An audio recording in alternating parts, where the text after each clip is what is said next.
Hey, fourth grade virtual. It's Miss Shelby. I would like to introduce myself. I am the fourth grade math teacher, and I apologize that I didn't have any extra assignments besides your Zern assignments last week. It got a little busy around here. I had a doctor's appointment on Monday, and after that, it just got really busy. So, thank you guys for understanding and showing grace for me. So, I just wanted to hop on here and let you guys kind of know what we're doing in class.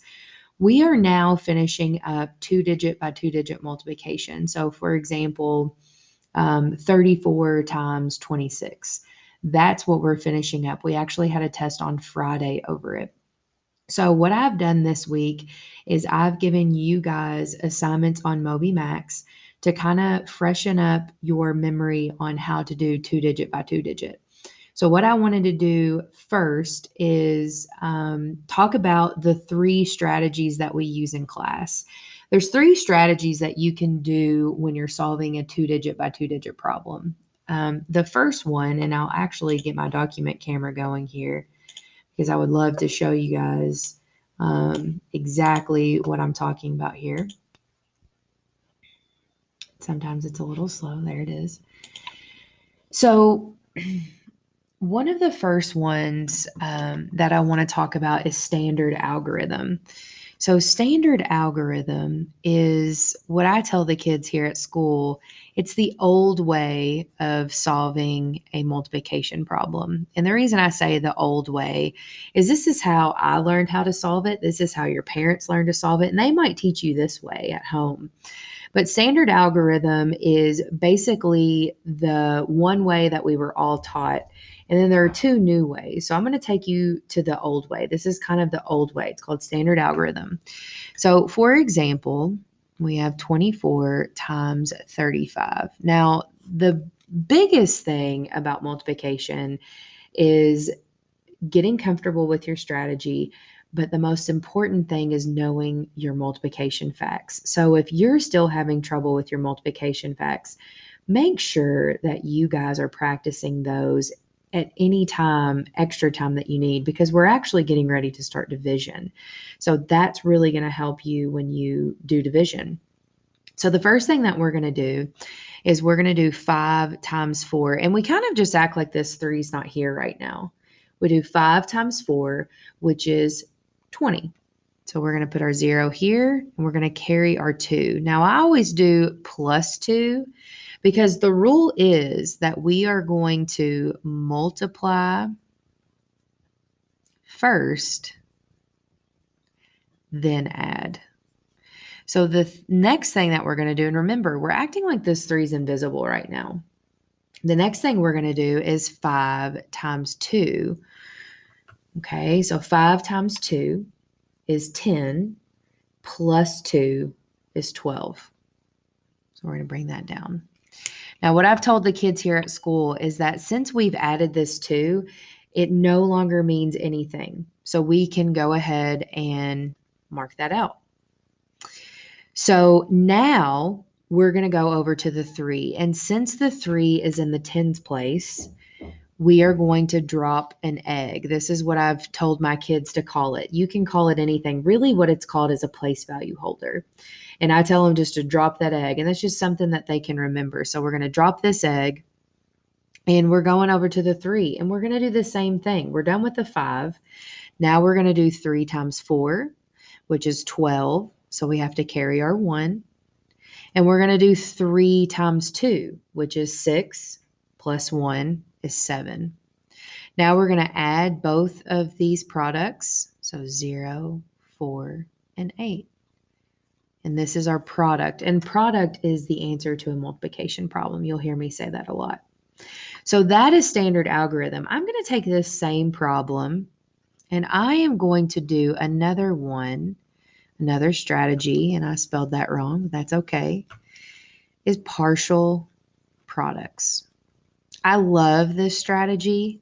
It's all about preference. It's all about what you're most comfortable with. Like I said, it's all about getting your strategy down, but you also have to make sure you know your multiplication facts. So we're going to actually take the same problem, 25 times 35. Since it's a 2-digit by 2-digit, we are actually going to put 4 arrows here. Okay. What we're going to do now is, again, we're going to act like that 3's not there. So my first 2 arrows are going to have to do 5 times. So 5 times and 5 times. So my first 2 arrows. So the first arrow should be 5 times 4. And my second arrow is not going to be 5 times 2, but it's going to be 5 times 20 because the 2 is in the tens place. Now we're done with the 5. We go over to the 3, and it's not just a 3. This is actually 30.